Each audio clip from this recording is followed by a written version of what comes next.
ना शर्मा जी, चेन्नई से। राधे राधे बाबा जी। राधे राधे महाराज जी, आपके चरणों में कोटि कोटि प्रणाम। महाराज जी, मुझे सर्वश्रेष्ठ परमार्थिक साधक बनने के लिए कौन कौन से गुण होने चाहिए और मुझे सर्वोत्तम शिष्य बनना है आप? सबसे पहला गुण होना चाहिए कि हमें कोई गुनाह नहीं है। तृणादपि सुदीचेन तरोरिव सहिष्णुना अमानिना मान देन कीर्तनीया सदा। पहला ही होना चाहिए कि मैं किसी योग्य नहीं हूं, यही होना चाहिए। पूरे जीवन भर इसी को ढकते चले आए हैं कि हम किसी योग्य नहीं हैं। भीख मांग के खाना, अकिंचन भाव से रहना, 1 रुपया पास नहीं, 1 इंच जगह नहीं, ऐसे जीवन।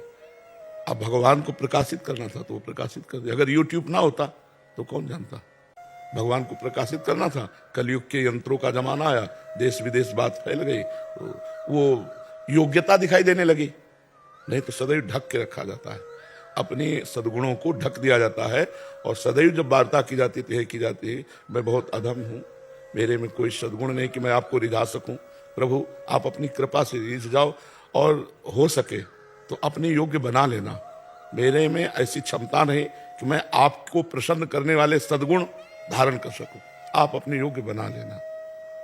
तो बात सही रही। अगर अपने में सद्गुण दिखाई देने लगे तो अहंकार आ गया, तो सब दोष आ गए, फिर पतन हो जाता है। तो उपासक को चाहिए कि अपने में कोई सद्गुण है ही नहीं ऐसा वास्तविक दिखाई दे। सत्य कहते हैं, जब गुरु कृपा होती है ना तो अपने में सद्गुण नहीं दिखाई देते, क्योंकि अपना कुछ रह ही नहीं गया। अभी हृदय भगवान का, मन भगवान का, जीवन भगवान का, तो लगता है वो अपनी जगह में आके बैठ के बोल रहे हैं तो मेरा क्या सद्गुण है उसमें। वो अपना प्रभाव फैला रहे हैं तो मेरा क्या उसमें प्रभाव है तो उनका सारा प्रभाव। तो ऐसे रहता है। तृणादपि सुनीचेन, तृण ते नीच अपन कहत, शुभ अशुभ न जान है। अपने को तृण से नीच समझना सबसे बड़ा सद्गुण। और जहां दैन्यता होती है तो जैसे पानी कहीं छोड़ो वहीं जाएगा जहां निबान है, ढलान है, जहां गहरापन है, तो जो झुका हुआ है सारे सद्गुण वहीं आ जाते हैं।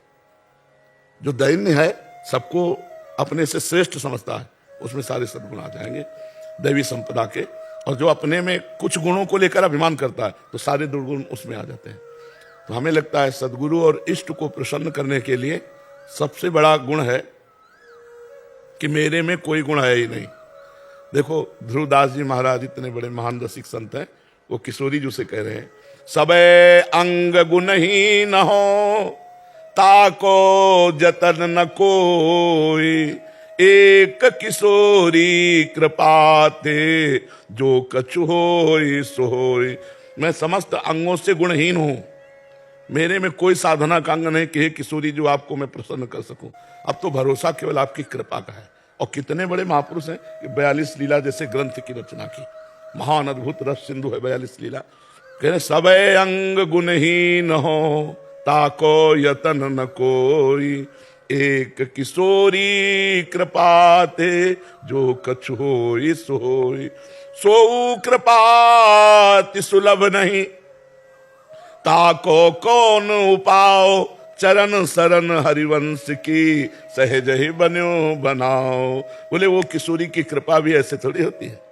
बोले जब हरिवंश महाप्रभु की शरण में हो जाए, चरणों का आश्रय ले ले, तो फिर कृपा का अनुभव हो जाता है। सारे अच्छा जैसे सद्गुण है सत्य बोलना, अब देखो बोल के, पवित्र आचरण देखो करके, अल्पाहार देखो करके, कम निद्रा देखो करके, पूर्ण आत्मसमर्पण देखो कर, कुछ नहीं होने वाला, अपने से कुछ नहीं होने वाला। क्या होने वाला है, हम अगर कुछ करेंगे तो हम बिगाड़ सकते हैं, इससे ज्यादा कुछ नहीं कर सकते। तो हे प्रभु, हे गुरुदेव, आप करा लीजिए, आप हमसे करा लीजिए, तो अहंकार नहीं आएगा और हमारी साधना बहुत जोर की चलेगी। अगर ये कि मेरे में सद्गुण है तो फिर पतन हो जाएगा, ये पक्की बात है। परमार्थ में ऐसा है।